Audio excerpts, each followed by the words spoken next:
Une opération séduction pour les présidentielles qui a d'ailleurs été entreprise le même week-end que Jean-Luc Mélenchon. Le candidat du parti de gauche s'est lui aussi rendu d'ailleurs au Memorial Act, une visite lors de laquelle le candidat du parti La France Insoumise a indiqué qu'aucun peuple ne devrait vivre sous la domination d'un autre. Maxime Morel. Je dois vous dire que c'est très impressionnant et je recommande la visite à toutes les honnêtes consciences parce qu'on apprend beaucoup.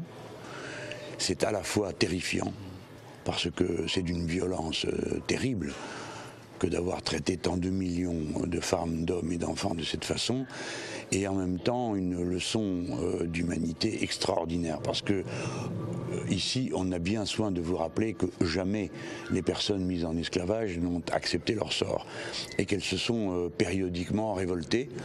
Et c'est cette révolte, au fond, qui nous assure que nous sommes bien tous des êtres humains semblables, car aucun d'entre nous n'est prêt à accepter la servitude.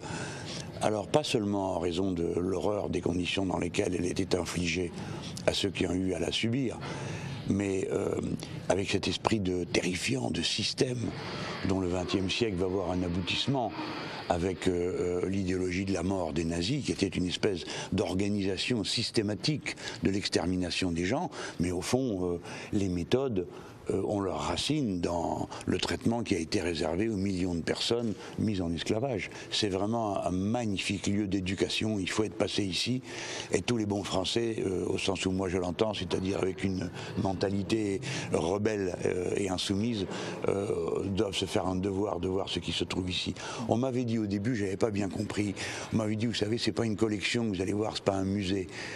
Bon, alors oui, alors qu'est-ce qu'on va voir? Ben, on va voir un état d'esprit, et un état d'esprit illustré par les choses que l'on voit, les œuvres d'art, les photos, les objets. Et je crois que j'ai compris ce dont on me parlait au début.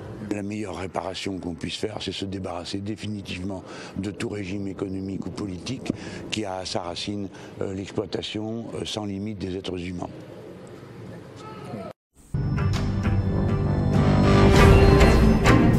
Restez connectés aux Outre-mer avec outremernews.fr.